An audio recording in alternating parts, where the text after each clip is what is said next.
Hey, everybody, welcome back. This is Words with Dani and Emily. And we are into a whole new world here where there's no other way to get together than this. And so here we are. And lots of stuff to talk about. It feels like the time, well, I guess it was a week and a half ago we did, not 2 weeks ago. So I was like, it doesn't feel like 2 weeks, but it's been a week and a half already since the last one, which was a great show. And we have a list of things we're going to get to here. But we were just chatting a little bit in the pre-show before, and I think we're going to start with the Tulsi Gabbard crap.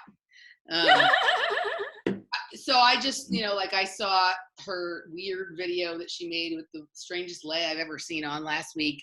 It took her about 5 minutes in the video to get to the part that really mattered. Like all the other shit she was saying was pretty much, what is the point of this video?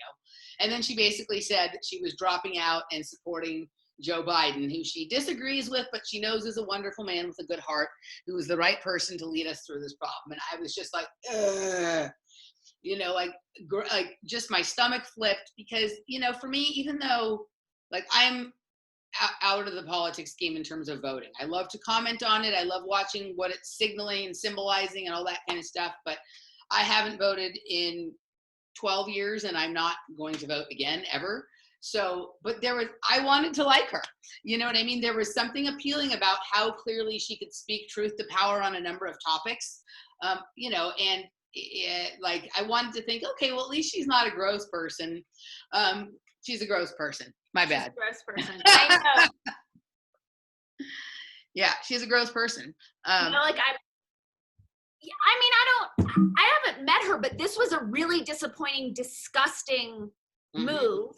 Like, I heard a rumor that she tried to endorse Bernie and he wouldn't take it, which is like, he's just gross for all the reasons he's gross.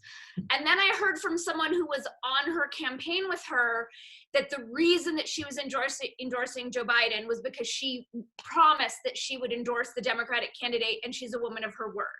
And right. So my thing is like, okay, well, if you're vying for my support for you as a leader, whether it's 2020 or 2024, then you need to show me that you are always going to defer to what's best for the country and to what's best for the whole, not this egoic idea of, well, I'm a person of my word, because this guy is clearly unfit to like lead his way out of a gas station bathroom, let alone lead a country, especially a country where it is now. Like, no one in their right mind with any integrity is going to say, yes, this is the best choice to lead our country right now. So she totally lost me, like 1,000,000%. Well, she's endorsed somebody who has disappeared over the course of the last week. There's been, he had some little weird live stream or whatever today. But, well, this is my thing. And this is in the ICU? Is he in a coma? Right. Well, I think they went in to, give him the rewrite, give him the software update so he can, play out programming through the next couple of months. Whenever someone in that position like that disappears for a number of days, remember we saw it happen with Hillary last time, we see it with celebrities. They're going back for an update on their software. Interesting. So yeah. So Hillary's not human? Hillary's like what, full AI? Or combo? Well, there's copies and pastes that are full AI, but the ones that we're seeing, they may be the quote unquote real person. We may get to some of this in the later part of our discussion, but they're mind control, right? The mind control there's implanted information there, like there's not any upper level politician, including Tulsi Gabbard. Robert and I did talk about that last time. That was before this happened. That isn't under a certain level of mind control for sure. Right. This goes to my point. Excuse me, I just burped. The part of the reason I will never vote, right, is because politicians, like, they're always, if it's not anybody who wants to be a politician, pretty much, or is able to become a politician in this environment, there's something wrong with them. And the few that there aren't something wrong with, they've run them off into the hills, like Cynthia McKinney, like Dennis Kucinich, whatever, right? So, or they're dead, like James Trafficant, and he wasn't perfect either, but, he stood up against Israel and, this kind of thing, right? So anyone who takes any kind of real stand that actually means something that isn't just lip service, they run them off to the hills. So, but she basically, like, my suspicion is that is the truth, that she did pledge. My suspicion is to run to run in the Democratic Party, they make you sign a contract or an agreement that who will support or endorse the eventual nominee, because they all always end up doing that, which should be the first sign to anybody that this isn't a fair process. Well, right? What would the penalty be if she flipped at the end and just what was actually a person of integrity who was able to pivot in service to capital I integrity and say, no, I'm not going to do that because it's actually wrong? Because I thought that's the type of leader she was portraying herself to be, and she clearly isn't.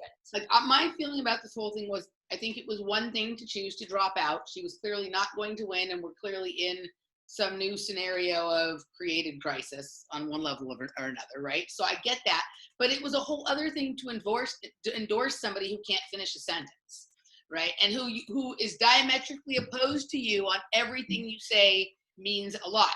So right, exactly. And since she's not running for Congress again, I don't understand why she didn't take this. I think it would have been an amazing thing to say, you know what, I'm going to be a person of my word, and I said I was not going to run party, so I'm not going to a third party, so I'm not going to, but I can't say that this is a strong person to lead our country.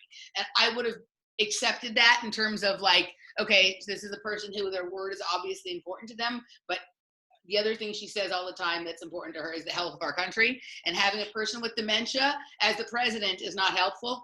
That's the thing. It's like, if you're running to be the president of the United States, then the health of our country has to trump all the other things. You have to be able to pivot, be like, I know I said I would back the Dem nominee, but I didn't realize. Oop, you froze. Oop, you froze for a second. Hold on, you cut out for a second. So we lost you back. I said this back then, but I didn't realize, and then you kind of went away. Oh, I said she has to, like, I expect the leader of our country to have the ability to pivot.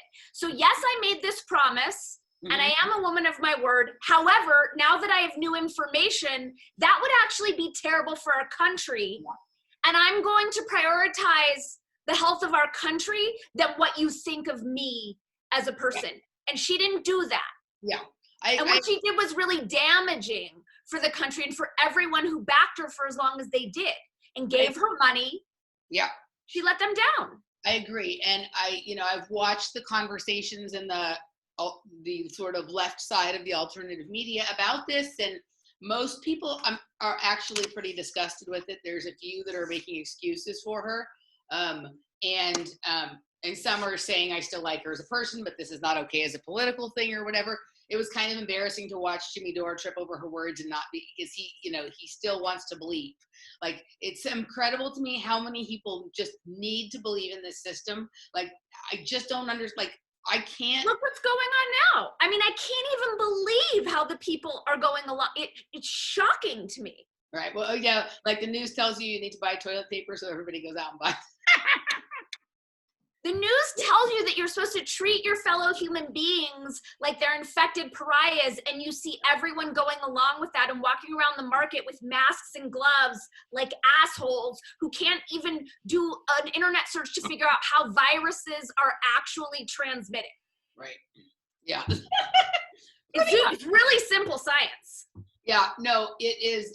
The level of mind control is crazy. And And just the people, like, my sister flogged me a little bit for going out to dinner last weekend. On the last night, you could still go out to dinner. She tried to pull well, now you're not going to be able to see dad, because my dad's health was compromised and stuff like that. And my sister's still a relatively new parent, and I understand that kind of thing. But it's just like, to me, like, when I go out, like now I go out to go to the grocery store, I go out to go exercise. And I'm seeing lots of children playing in the park and dogs and people out there, and that makes me happy. Like, the idea of everybody staying home doesn't make me happy. So so I think the more things that people can do to be normal, that's better for everybody. Totally. Yeah, but no, the Tulsi thing, it's not acceptable. Like, you know what I mean? It's not acceptable.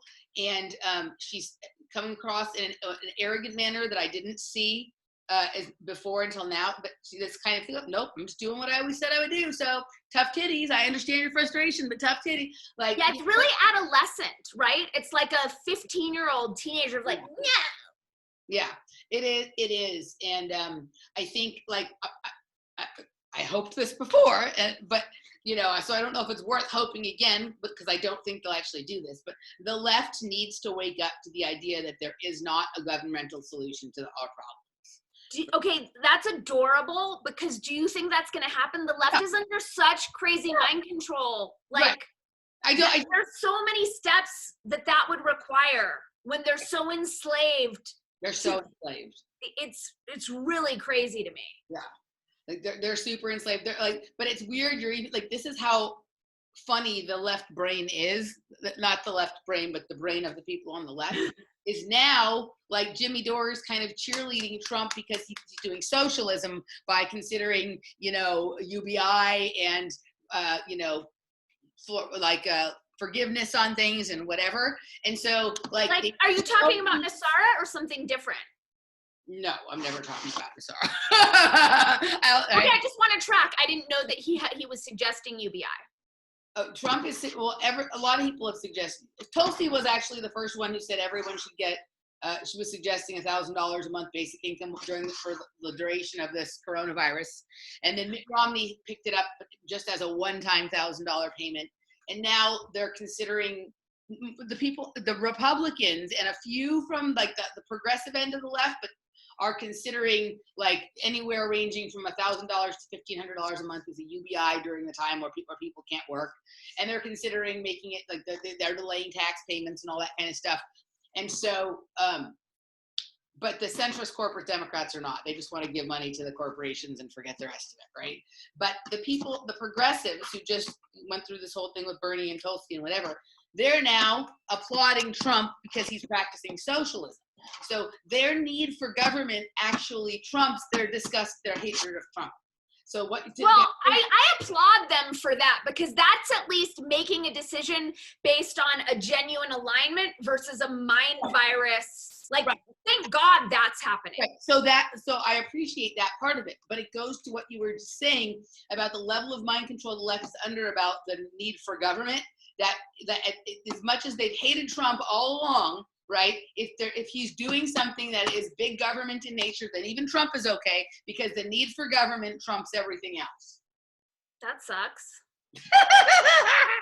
Right? Yeah. So like even, I don't, you know what I mean? So it's this weird, but that's only going to be some of those people. Those people who just can't imagine any kind of world without government will always defer to whatever keeps the system of government in place, rather than start to consider ideas that would weaken the power of the government. I mean, do you think that within our lifetime, you are going to see your ideal version of cultural structuring, like anarchist, whatever? Like, do you think that's realistically going to happen in our lifetime? Well, okay, so yes and no. And it's both important to me and not important to me. I don't need there to be a change in the governmental structure, the political structure of the country or the world in order for me to achieve freedom and happiness. I've figured something else out for myself. That is what we talked about a couple of shows back when I said that, like, when I used to need the rest of the world to change in order for myself to be happy, I was really frustrated all the time. Yeah. So for me, that need that I once felt for that is not there. Like, to me, it's interesting to watch and comment on. I find all of this quite humorous on a number of levels. I think there's obviously parts of it that are sad, but how I feel about myself is not dependent, and my life and all of that kind of stuff.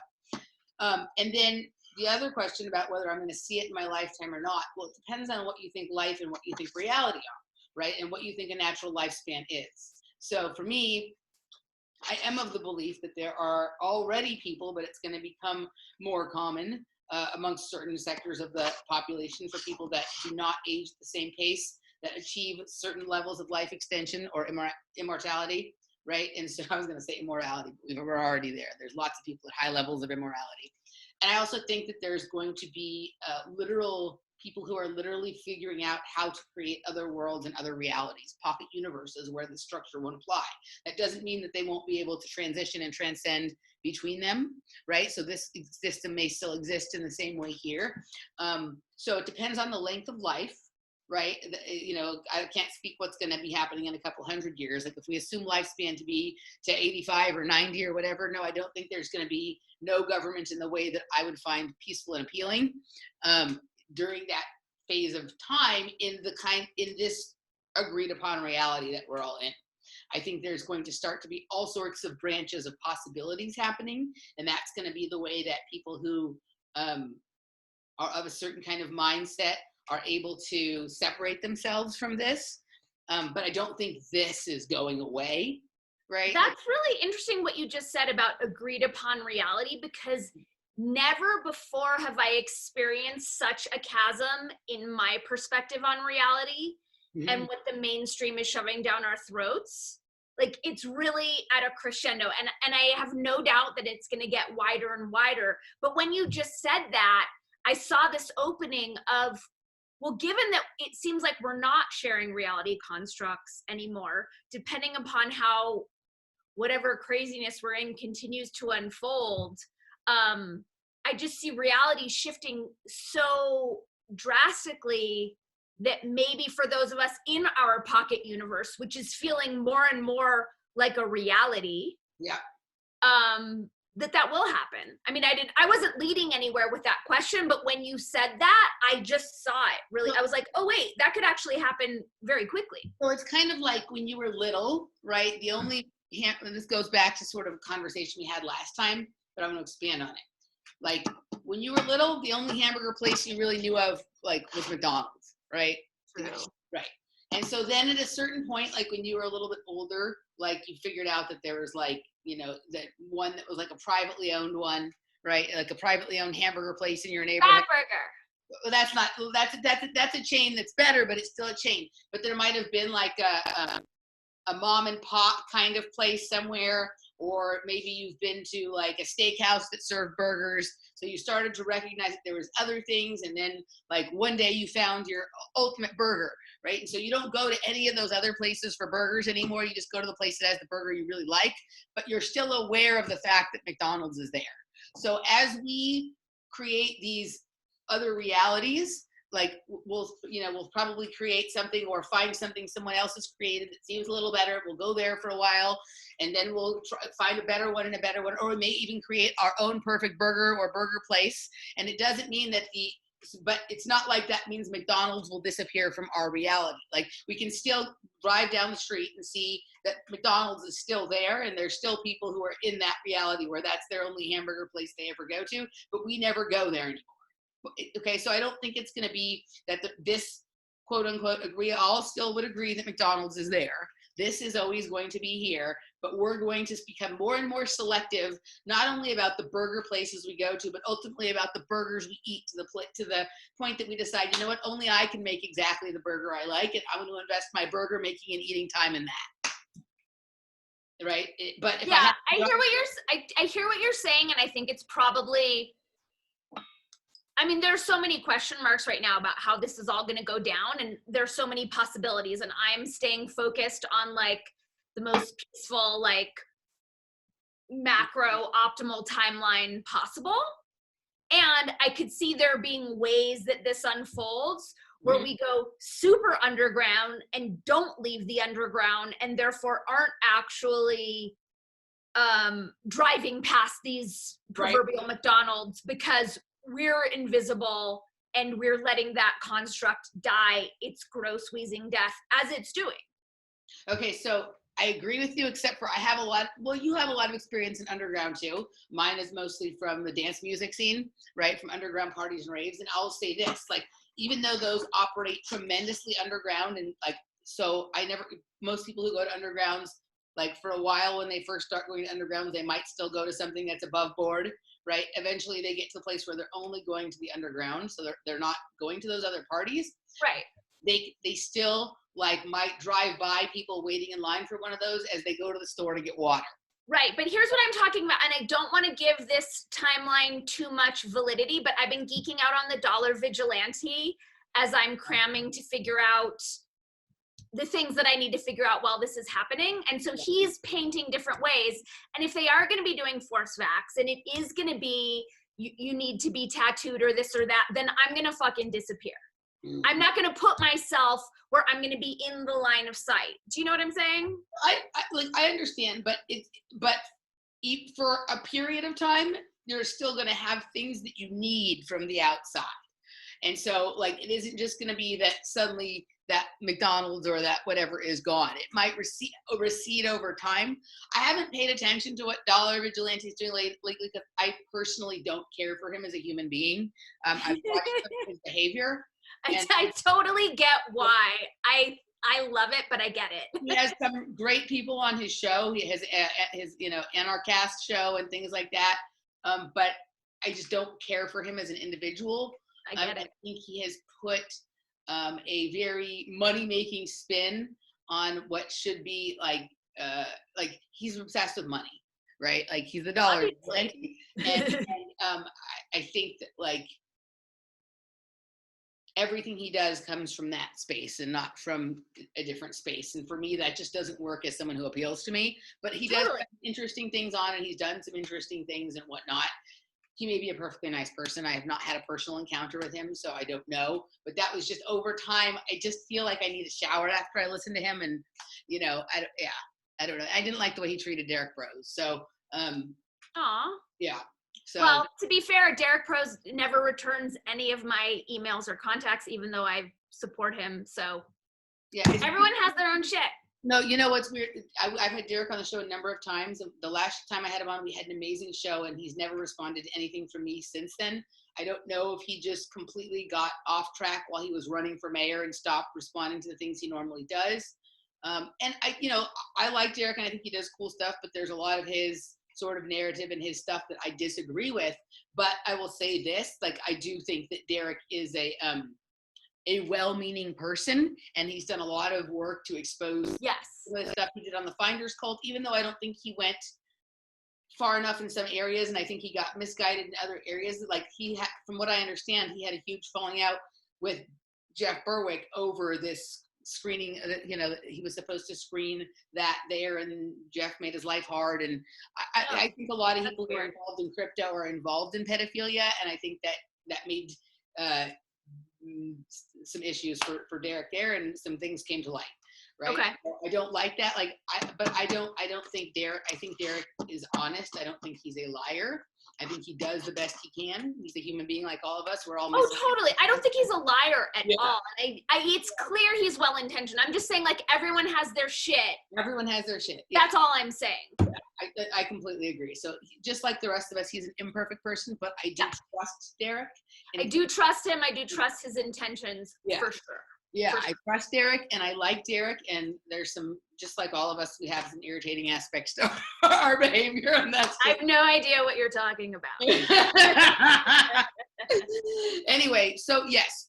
But I think that's the whole, like, I think we're gonna start to really have, and this is where, and maybe this is a good time to we'll maybe talk a little bit about Westworld here, even though you've never watched it, but the whole, like, the cornerstone of Westworld is this question that he asks the hosts to make sure that they're still under mind control, is, have you ever questioned the nature of your reality? So I think we are really, even though there's a lot of us who've been doing this for a long time, this point we're at now with this particular, whatever the fuck this nonsense actually is like a chance to question the nature of reality in like a much more immediate and practical way than we've ever done, right? Like, what is reality? Why is this happen? Like, what is this little code that, like, once you achieve that, it makes things roll out in a certain way? And like, let's really start, not like in a fantastic way of creating a utopia for tomorrow, but as creating like a necessity for today, play with the idea of reality creation, right? Well, it does seem like, and admittedly, I haven't watched Westworld, but it's interesting because I had mentioned Ausette to you. I don't know how to say her last name, but her last show. Iwaku? She's very beautiful. Yeah. She's gorgeous and brilliant. And her last show was also talking about Westworld and how it is reality. And what I'm seeing. It is reality. It is. Yeah. So what I'm seeing with, and I like what you're like, whatever this is, it does seem to be like a choose your own reality. Mm-hmm. in an exaggerated way that I haven't seen before. Like the mind control in the conversation around the false flag pandemic is its own next level lexicon virus, right? Wow. Like I can feel it. I'm sure you can feel it as well, that any sort of talking about the mainstream narrative is so toxic. There's such an infection in it. Yep. And I think it's going to be, I mean, right now it's creating these realities and these worlds and these fear constructs. I think you should watch Westworld. I think you should watch. I think for a number of reasons, because the layers are so interesting. I think you'll actually really like it. But there's also a lot of stuff in there for us. There's things that will bring stuff back, right? Like there's just some. I think you should watch it. I know you don't watch a lot of this kind of stuff, but I feel like your brain is necessary in the conversation about Westworld. That's very flattering. My ego's all a tingle. Thank you for the recommendation. I do think we're gonna see this. Like, I think the people who are taking the corporate media's narrative and swallowing it whole and then reacting accordingly, we're going to see them creating realities that parallel those worst case scenarios. And I feel like those, like a 1,000,000%. There's people that are never going to leave their house again except for to go to the market. Oh, I I just feel like, I mean, as alienated as you've heard me say on our show so many times, I feel in this reality construct, this is just a whole new level. Like I have no understanding of the fear and the way that people are isolating from one another and treating one another like pariahs. Like there's literally no traction for me. I feel like we're on completely different planets. Yeah, no, I agree. Like it's weird. Like it's, like I agree. But it is going to change things going forward. There's people who will never go back to life, that even anything resembles what it was before, just because of the paranoia. Like whatever the paranoia program in them will have been set off, and that'll be it. The paranoia program is so interesting because it's not just like, I'm going to isolate to protect myself, even though this is not how viruses are spread, even though the numbers don't actually indicate anything like this. But then there's the like shaming of the other people who aren't. Yeah, exactly. Like, and to such an extreme level. Like, I'm really concerned about how this mob mentality is going to continue to develop. Yeah. Well, yeah. I mean, it's so interesting to me too, the way this spreads is like, what if this is actually even just something, it's just an idea that spreads over the internet, like a virus spreads over the internet. And so it does something, it changes something in your epigenetics, right? Or some program in your DNA, so that then when you get the flu, instead of getting a normal flu, you get it with this attached corona tag on it. Like it's you know what I mean? And so now you have the coronavirus. It's a combination of a regular flu and like a malware virus like you would have on your computer. That completely resonates. Yeah. I definitely feel like that resonates. And we touched on this. I know we keep saying like whatever this is, and I know we talked about it in the show, but it is like, I feel like there's so much validity in I don't even know if we're allowed to say it. I don't want to get us cut off, but in the FIVEG comparison, right, and the overlay of where this is showing up and how it's showing up, and like that, I've seen so many videos that really resonates and makes sense. Right. But then it doesn't line up with the whole, this came from Bill Gates, right, as part of his eugenics plan, and it also doesn't line up with the Q thing. So it's like there are all these narratives. Well, I think all the noodles are at the wall, right? They're throwing everything at the wall. Like I think like something has happened, and somebody maybe threw the first one, and then someone is throwing theirs. I think there's 5 or 6 or 10 or 12 different things going on here, and I think looking for one answer is gonna keep you swinging from paradigm to paradigm without ever.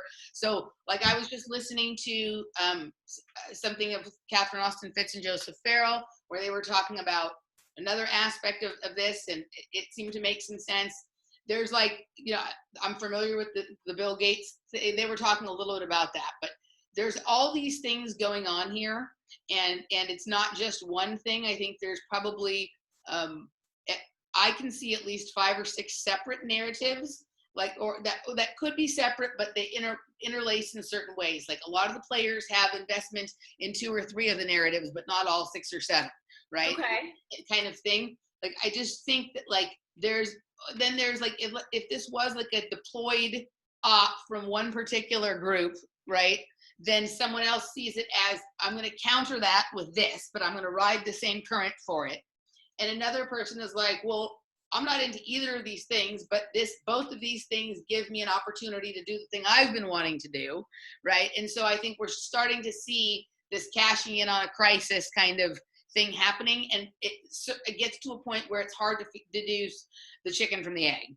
Is there any narrative that resonates with you? Like, are you leaning one way or the other as far as what you're buying into, or is it just like, who the fuck knows? I think I'm paying the people that are making sense to me in the way they're talking about this are Catherine Austin Fitts, John Rappaport, from what I've heard from Joseph Farrell so far, and they're acknowledging about 3 or 4 different things going on: the isolation of China, the possibility, right? The Bill Gates narrative, the 5G narrative from the perspective of the larger thing, which is the making everything electronic and digitized and the Internet of Things, with 5G just being one part of that, and nanotech and the vaccine playing into that. So not that the purpose is to do 5G, but the purpose is anything that can become controllable through data and electronics. So the 5G is part of a larger narrative. It isn't the point necessarily. But do you give validity to the thoughts that like the illnesses that we're seeing are actually a result of the 60 gigahertz frequency that's being turned on through 5G? I don't say that's impossible, but I don't think that's the main point. If it's happening, I think it's a side effect, right? I think it's like, when I think the technological component of this in terms of 5G. Oh shoot, you froze up a bit. Okay. You're back. When I think of the 5G thing, like, I think that it's hard to say because I don't think it has uniform effect on people. I think it affects people in different states of health and whatever differently. Also, like, I think of everything as not being just what it is, but what else, like the combination of that and something else. So like maybe in certain areas there's like 5G, and also there's been a lot of chemtrailing there, or there's been some other condition going on amongst the people for like, right? So I don't see 5G as the cause of everything. I see it as like a Trojan horse for other things to ride in on and connect with. So I don't know. Like, do you think there's a virus? I think there's certainly a mind virus, right? I think there's something here that's obviously been created. I think that, like, but I don't know. I mean, I don't know if we're dealing with like a bioweapon thing, or if it's like, you know, or if it's more of like a mental bioweapon. A what? A mental bioweapon. A mental right? So it's, like, for me, I just don't know. But I do think they will use whatever this is. What all the factions will use this for is to have greater access to people's data, and to have the forcing of more things become based on the Internet of Things. And people, I think they like the idea of social distancing and isolating and that kind of thing. So I that effect on our social fabric, already it's devastating, but that is going to crush us. It's so brilliant how they've engineered this, and so fast. But this social distancing, and I know this is unpopular and people want me dead for saying so, but it is horrible for us. Yeah, no, I agree with you. And I think the other thing that's going on here is like a lot of basic DNA, not basic, it's DNA warfare, right? Like they like right now, I think there's this opportunity where people are like, and Randy made a show about this. I haven't gotten a chance to listen to it, but I've had some conversations about it with him. And this is some things that I've been reading about as well. Like, we have the ability right now, we've had it for a while, but for some reason right now, to sort of evolve our genetics, right, like ourself, in a way that is like a massive upgrade fairly quickly. But you can't do that if you're worried about being sick. Right. So, or if you're worried about staying away from people, or if you're worried, like if you're distracted with, or if you're like watching, like, or if you're thinking Joe Biden is a good idea for president, like that just eliminates you from the possibility of that like massive self-induced upgrade that is available right now, right? So, and when you talk about a massive self-induced upgrade, like what are you talking about? Like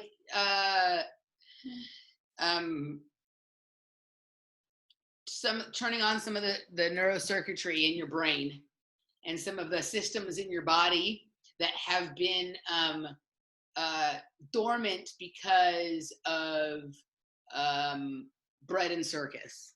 Mm-hmm. Right? That hasn't, like, you know, we haven't had enough time to be exploring our inner mind and really like our genetic library, right? Like we haven't, people don't spend enough time wandering off. Like, remember when you were little, you used to daydream a lot? Oh yeah. There's I mean, I still do. Right, but in general, there's way less daydreaming now, because the time people would have spent daydreaming, they'd check their phone. What's happening? I know, it's gross. And so, like, you know, like I think daydreaming, or just like, you know, or when, you know, that kind of space you go into, like when you are having like a good massage or a cranial session where you're like not asleep but not awake, and you're like out, you're in the liminal, you're like in between. Yeah, you're out there on the edge, right? I think that like people don't go there anymore. And right now, because of the situation we're in, we all have a lot of free time, right? A lot more time than we normally have. You know, or someone like you who's, you know, been working for yourself and stuff, it doesn't feel as different as it does for people who are used to being out running around with their kids doing all. So there's a different, we're not spending our time with outer external stimulation. So the options are pretty much digital stimulation, or stimulating your, or daydreaming, or stimulating your, making things up, using your imagination, right? And so if you're going to take this whole time and spend it watching CNN about the coronavirus and about the presidential election and about the crashing economy, then you're going to miss this time off that we've been gifted with to rediscover your imagination. Yeah, I'm looking at this as a gift of time to explore your inner world. Totally. A lot of people are saying that right now. If you don't do that, then you're going to make this media projection that will become your inner world. Your whole life will consist of coronavirus, Joe Biden, and no money. Yeah. Yeah. Sounds about right. Yeah. So, you know, yeah. So that's kind of where I'm at with that stuff. All right. What else are you where did you want to go next? We had 3 or 4 other things we had tossed the possibility around it. Did you want to talk about, you had your thoughts about Trump or the Q thing or whatever? I'm into Trump right now. He makes me laugh so much with these clips that I'm seeing. Mm-hmm. And I know we've talked about Q before, about like, okay, is it ever going to happen? You've been teasing us for 2.5 years. Is this ever going to happen? It feels like it's happening. And the caveat is, even if it's not, it's the most fun narrative for me to play with right now. Okay. In the options, because I love the idea of him taking down the deep state and putting a stop to the gross pedophilia. I will say, I do like that he called the Department of Justice the Deep State Department. The Deep State Department. That was funny. The best part of that, which was just like the emotion that was pouring through him when he said it, I was like, this is real. He's really trying to make this happen, because he was there was just so much going on there. So, so I'm geeking out on that, and I'm really like, you know, like fingers crossed, hoping that it happens. So I'm obviously not tracking the mainstream news. I'm tracking the stuff that gets taken down instantly because it's about, you know, like 5G or Gates or whatever. But I am tracking a lot of the Q stuff on social media, and they're very excited that Tom Hanks allegedly has been arrested for pedophilia. He has a typewriter. Yeah, so Tom Hanks has a Corona typewriter in his quarantine, as does Madonna, who keeps putting out new propaganda videos every day where she mentions Bill Gates by name. She mentions Obama by name. I keep waiting for her to like grab a glass of adrenochrome and just like chug it down. Right. So I don't know, it's just, whether it's real or not, the energy among the Q people right now is really like hopeful and excited and happy versus like the mainstream where they're just like depressed and scared and freaked out. So it's like, okay, and as I'm dipping my toe in like whatever the mainstream is talking about, that's more interesting to me. And of course, like as we talked about the last time, it has to stop. Like it just has to stop. So I don't know if we talked about this last time, or I think maybe I was talking about it with someone after our show. So everybody knows my feelings about the Q thing, right? But I went over and looked at some of the Q stream on Twitter just so I would know what you and Sally and whatever were sort of talking about. And like sometimes I just can't even figure out like what they're so excited about the thing about the Oprah and the Tom Hanks and whatever. And I guess here's the thing. Of course, like we understand there's these problems in the world and something needs to happen. I think the Q thing, the issue for me is that it's predicated on this idea that these celebrities and these famous people and these politicians are going to go down. And I see that as like, whatever's this stuff with the pedophilia and all this corruption, it needs to stop. And that's the only thing that matters, is that it stops. I don't think, like, I really, somebody was asking me, do I think that they'll ever arrest the politicians or the pedophiles? And when I really sit with it, the answer to that, I think, is no. I think that they have tens and thousands of sealed indictments at the ready, and the process to get those. Whoops! Oh, you froze up. Is not nothing. That's like indicates years. Right. You froze up for a second. The fact that there are that many sealed indictments indicates years of really intense work to bring these people down. Okay, so this is what I think. So I do think that Trump, and there are people who are committed to ending human trafficking, and I do think that there's been a lot of arrests that have happened along those pipelines in order to make it stop. I don't think these big celebrities and people at the top of the heap, I don't think that they're going to be arrested. I think but to me, what's important is that it stops. Right. And so I think like they're going to be put on timeout per se in some ways, but I don't think they're going to be arrested. And I think making that the point that, ooh, yippee, they're going to arrest, I think that's a distraction. I think the focus should be on making it stop. And that's what I care about. Like, I like the corruption, the criminality needs to stop. And whatever happens to the people who did it, I actually am much less concerned about that than about the fact that it stops. One of the things that when I was listening to, and I'm going to recommend that I'm not going to go too far into it because Catherine Austin Fitz does have, a paywall that her stuff is behind, and her information is great. It's a little bit expensive, but I recommend that if people can afford it, they subscribe to her stuff. It's a different perspective than some others. She comes from a very system-oriented, very financial background, but she knows a lot of stuff. Somebody shares that, lets me hear occasional things because it's a little out of my pay situation right now to be part of it, but I've long been a fan of hers. Can I just interrupt to offer a languaging upgrade? Sure. Instead of, if people can afford it. If people are budgeted for it, yes.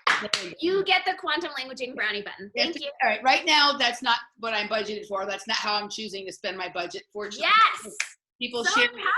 People share clips with me, and so in turn, I recommend that people listen to Catherine Austin Fitz because I think she's very smart. I think she's telling the truth. I don't have the same worldview going forward in terms of what I'm looking for as what she is looking for, but I think she gives us important information about what's happening. So she and Joseph were talking about these because there are indictments and arrests and all of these things happening. What they were saying, and this makes more sense to me, is that those arrests, those warrants are for the drug cartels. And that part of the reason for one of the agendas behind this virus is to get people off the street while they're cleaning out house and pulling these cartels. Like there's already been, I guess, 600 arrests that have happened of major cartel players and many more indictments and things pending. And that it's really about that. And that is also connected to the human trafficking pipelines. The pipelines travel along the same thing. To me, that makes more sense than that they're going to arrest all the politicians and the celebrities. I hear that, and I think it's an and. Like, I get that there's crossover between the drug cartels and the human trafficking, and, you know, from what I'm tracking, and who knows, it's all of it.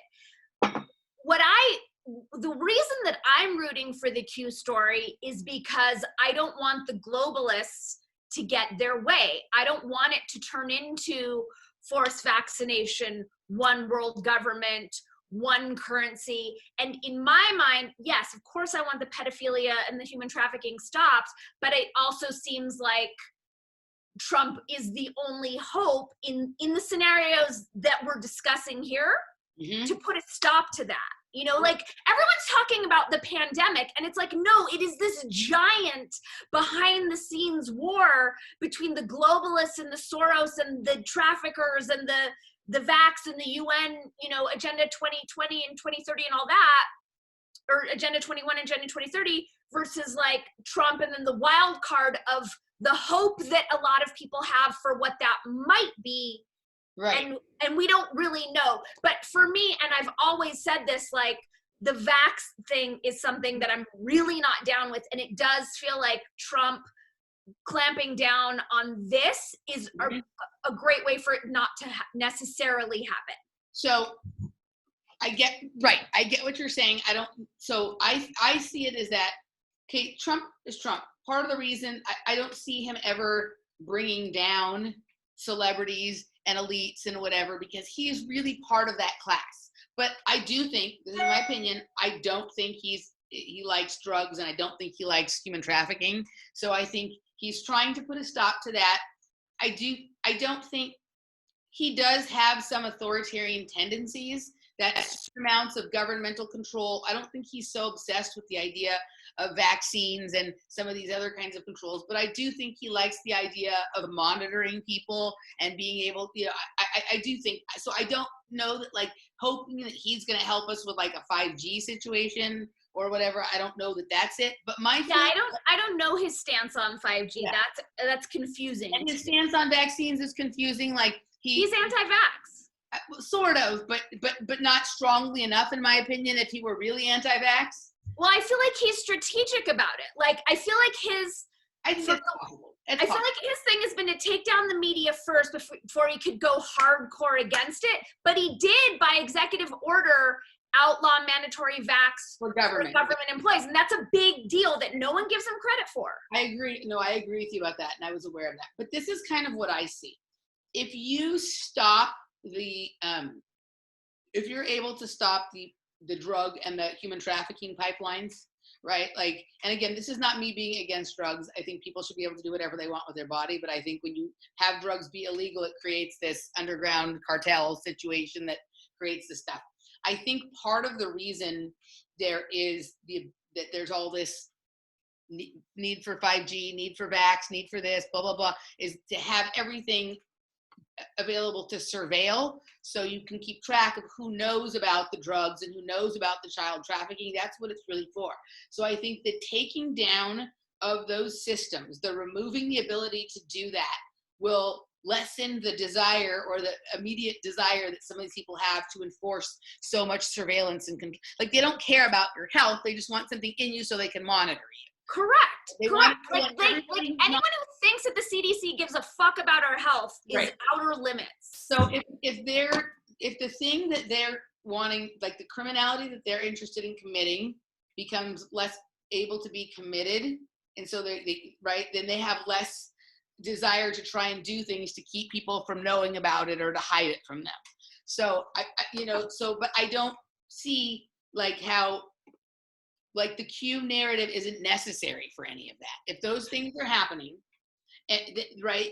Like if nothing else happens from Trump's presidency, right? If nothing else happens other than like the drug pipelines and the human trafficking pipelines are reduced by 50 to 75%, right? Then for me, that will have been something successful happening, and I'll credit him for that, right? And the more like, that's the thing, the corruption, particularly around pedophilia, is the thing that has allowed all of the other corruptions to happen, because it's the thing they use for the blackmail. Exactly. Right? So exactly. once that tool is taken away, or it's a lot harder to use, then a lot of this other kinds of stuff that is about desiring control over people's whereabouts and information is probably going to lessen. There's always going to be greedy fucks who want to make all the money, so they're going to be doing things like, I don't think Trump is ever like, if he sees that like 5G is good for somebody to make money or for certain kinds of things, he's probably never going to stand up against that, right? Especially if he has friends in Israel who are making money off of these things and all that kind of stuff. He's a businessman. Correct. But I think that like the desire to surveil comes from the fear of people finding out about your criminality. So all that matters is that there's a reduction in some of that kind of criminality. And however that happens is great, right? Like, I don't know. There's so much momentum. Like, this has been in the works for a really long time. I mean, go back to Project for a New American Century. Right. And then Agenda 21 and then Agenda 2030. This is the event that they have been waiting for and building up to for decades and decades. So they have a goal and they have an aim. So the way that I'm seeing it, and yes, it's not stated in Q, they don't talk about him stopping vax and stopping the UN. They're not talking about any of that. But from my lens, it seems like pedophiles and politicians. Say it again? It seems to me like the thing Q is most concerned about is arresting pedophiles and politicians. Correct. But what I'm saying is, so I'm adding on to the Q thing of like, why I'm rooting for Trump to be a good guy is because he seems like the only chance we have right now to stand up to the momentum behind the ability for this crisis to drop us in to all of their gross plans. Yeah. I guess, I mean, I understand that. I get it. And I guess for me, it's just like the only thing that will protect us from their gross plans is the change of behavior of the human beings. Like, there's not going to be a leader to save us from that. I get it. And I know, like, trust me, like, I see myself pulling for this. And there's another aspect of me that's like, there are no heroes. Like, that's not how this game works. And as I'm still a human being who is still driven by narrative, which is, in all of our DNA, and we want good to win, right. Like, and because this is something I've been tracking, as have you, for 20 years, and that it's so close, I am still pulling for the idealistic miracle solution that he's going to swoop in and stop it. And I know that is naive and idealistic. Like, I totally get that. But that is part of why I'm pulling for Q to be right. And I know they're not talking about it, but that's what I've tacked on to it. No, you're right. Humans love narratives, so you have to watch Westworld, because it completely talks about how we're driven by our narrative, and all of our narratives have a cornerstone. But what's interesting in Westworld is like, okay, so just like there's a narrative that even though there are no heroes, you still kind of like this narrative and you want to root for that. Right. It happens in Westworld, and like the person that you liked suddenly does something and you're like, fuck, but I liked her, but now she did that. Now I don't like her. And the other way around, the person who seemed like a bitch and like didn't have value for life, suddenly they're doing something heroic. And so like, I think the point is that human beings are capable of everything along that spectrum, right? And so I think the thing, rather than like rooting for like a savior or a story, is just to like, go for, like, root for the behavioral changes, root for the right. But we're up against time right now, because they are already setting up vaccination stations in Los Angeles in the parking lots. Denmark has already declared that they're mandatory and you're going to get fined if not. So there is a momentum behind this. So I hear what you're saying and I agree with you about behavior change, but like, we actually need something to stop this. Like, we don't have time to wait for humans to evolve. I understand what you're saying, but there's also part of the reason that there is this ramping up and this thing where they feel like they have to mandate instead of just allow people to if they want to, is because they know that that there's a lot of people starting to resist this. So this moment where they're saying, you know, mandate or you're going to be a fine, like this is where the behavioral changes. If all the people in Denmark said, fuck it, we'll pay the fine. Right? Like, or you know what? We're not doing it, and we're all not doing it, and we're all not paying the fine. Go fuck yourself. Right, but you, like me, are witnessing our fellow humans act like brain dead sheep morons right now. Yeah. So that's a lovely idea that everyone in Denmark is going to be like, no, go fuck yourself and your vaccines. But like, I'm witnessing people around me who I thought were way smarter and way more free thinking act like total dumbasses right now. So yes. I don't have a lot of faith in that vision. I really want to be wrong. I think it's a wonderful service that's been performed for you because now you know they're a dumbass and you're not confused anymore. I'm not confused at all. Right? So, yeah, absolutely. Yeah, no, I get what you're saying. So, I don't know. I think that yeah. We'll have to just wait and see what happens. And just think I should watch Westworld. I get it. I definitely think you should watch Westworld. Yeah, no, I used to think Burning Man was Westworld, and it definitely is. But now I realize, no, they just want us to think Burning Man is Westworld so that we don't think everything else is, when the truth is that everything is Westworld. Yeah. All right, I'll have to tap in so at least I can know what you're talking about when you make references like that. But it's so stocked full of shit that will inform you about things that you'll see, you'll make connections. Like they'll just be like, yeah, but there's some dark shit, so I'm warning you about that. But it's good. It's JJ. I'm meditating on this. I'm not agreeing to it. I'm just meditating. Fine. I'm enjoying my conscious being free. I don't need you to agree to my, to my terms here. Thank you. All right. So I wanted to talk a little bit with you about. I've been making a series of videos kind of as I go along in this carnivore experience, and I'm taking. Oh, right. So what I'm doing is, instead of just updating on the carnivore experience, I'm going through and talking about every diet I've ever done. Yeah. And, right. Not in a comparison, but just using this time where I'm having this experience to reflect on the other things that I've done. Right. And so I'll, also understand where I'm coming from when I say the things I do in my nutritional role. Right. It comes from experience with various things, and there's some diets I find more helpful and useful than others, but I have experience with all of them, right? And now I'm having this experience with the carnivore diet. But the vegan diet was the only one where I may make an agenda video based on the paleo and the keto and some others as well. But the vegan diet, which I think is separate from the vegan agenda, right? Like a diet is just a diet. A diet doesn't have politics all wrapped up in it, but a movement around a diet does.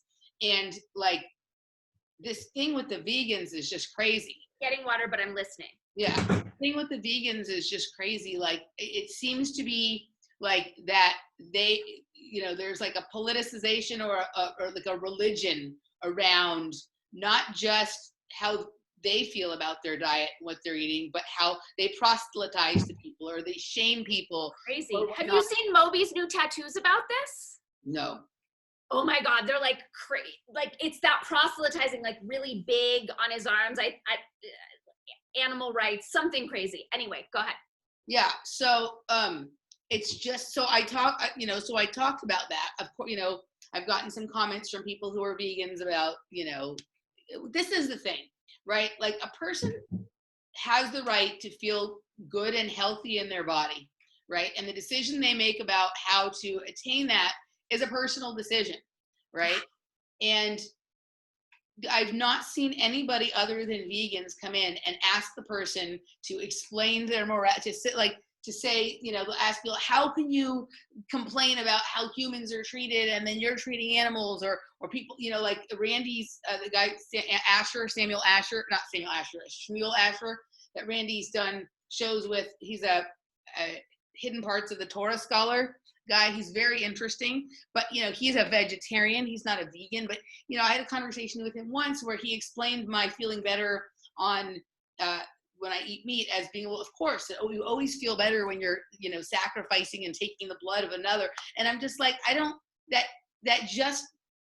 no, I was a vegetarian for 15 years. I understand that impulse. And I was a vegan for 2. I understand that impulse, and I would never have done those things if I didn't have some level of feelings. But, when a person is making a decision like, I don't feel good when I do this, even though my mind likes that. And when I take care of myself this other way, I'm able to thrive in all the other areas of my life that I wasn't able to. It's a personal decision how you're going to navigate that. And I don't see any other groups of people attacking people based on their morals and their quality as a human being like I do with vegans. And I'm just, sometimes it makes me wonder if the diet brings out a psychosis, right? Or what it is. Like, is there some latent thing that happens when you don't have a certain kind of fat or a certain kind of nutrient that makes you belligerent? Or is it just the way that the media and the politics have spun it and created this sort of same kind of racket you get with SJWs? It's like an SJWs. Yeah, it's a virtue signaling. Yeah, so it's a few things. Because one, I've been vegan a million times and that hasn't happened. I don't think there's something like inherent in the lack of animal product that renders you like judgy and self-righteous and mean. It's a weird thing. It's similar to like the anti-abortionists. It's like, okay, if you don't want to have an abortion, don't have one. But then to tell everyone what they need to do, right. I feel like it's a similar thing. And it's like, yes, we can all agree that the industrial flesh world is gross, like the way that they treat chickens or whatnot. Like, we all get that. Yeah. So I can understand why the animal rights activists could have a stick up their ass about it. But the vegans and wanting to police everyone else's diet, yeah, it is its own extreme form of like righteous indignation and then like violent abuse towards others. Because it's not like, well, this is my choice and I respect your choice. It's like, this is my choice and you should die for making a different choice. When I wrote an article years ago called Why I'm Vegan-ish. And it was like my story of how I've been vegan for so many years. And then because of different health reasons, just like started to incorporate different things for my own well-being. And the tweets that I got, and it wasn't just like, I disagree, or you're dumb, or you're an alt-right Nazi like I get now. It was like, you should die. Like, it was a very specific form of like violence and a dehumanizing, like I shouldn't even be here, that came from the vegans, that was very notable as compared to the other brands of hate right. that I've experienced. And what's weird about it, I mean, there's so many things that are weird about it, like the crazy violent judginess that comes from them. But it's like, okay, are tigers inherently evil? Yeah. Like, are other omnivorous species? Like, we live in a cruel world, and we are mammals, and we have molars for a reason. And if you decide that you don't want to eat meat because it doesn't jive with your ideas of compassion or politics or industry, cool. That is beautiful. But to like, as you were telling me, these people going after you, and like, and what's weird with the vegans is like, they won't let it go. It's not just like, well, I don't agree with you, so I'm going to go live my life. It's like, no, why? And how do you live with yourself? And you need to explain yourself. And it's this weird, like, maybe they just don't have enough going on with their lives. I see a lot of people picking up the like veganism, animal rights thing because their lives are boring. And they don't really have a community, and they want some sort of like cool identity construct to put on like a sweater that's going to give them social currency. Yeah. I mean, I also, like, I've seen it when the Cafe Gratitude people, there was something that happened a few years ago where it came out that the owners were eating meat, or it might have even been dairy, like nothing like that.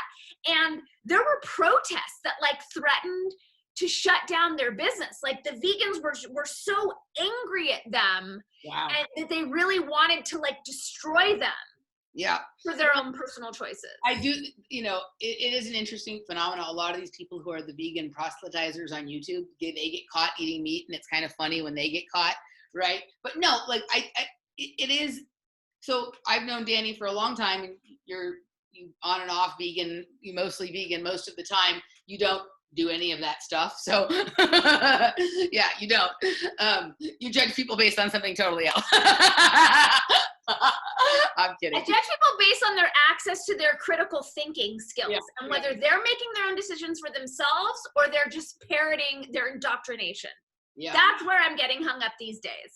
But it's also, what's so interesting, what I think they don't understand, a lot of them, is they think they're thinking for themselves, but this idea that like you should have more compassion for animals or other species than you have for your own self or your own well-being plays right into all of these Agenda 2030, all this kind of stuff. Really? I mean, like, that's kind of weird. It's also interesting to look at like the political divide that happens based on this. Like, I don't know any SJWs that are carnivores, and I don't know any right-wing thinkers that are vegans. So I'm starting to look at that, which I think is kind of interesting. Well, there's also the vegan agenda that Adam Schiff is a vegan, and that you've done all this research about how, like, for the 5G thing, they want people to be vegans. Yep. So there's that. And then I wanted to say, there was something that you brought up just a second ago that I thought was interesting, and I just lost do are tigers evil? But also, a lot of people, like, we are well aware now also that plants have consciousness, right? Like, you get the entire, endless Akashic record of information every time you do mushrooms, right? So it's like, is it evil to eat plants? Right? Like, somebody left a comment in the comment section about how, like, they've been through all these different diets, and each time they go through a diet, they get to this moral thing. And if you start dicing it up like long enough, you can get to the point where you feel bad about eating anything you're eating, because everything was alive and everything has a right to exist.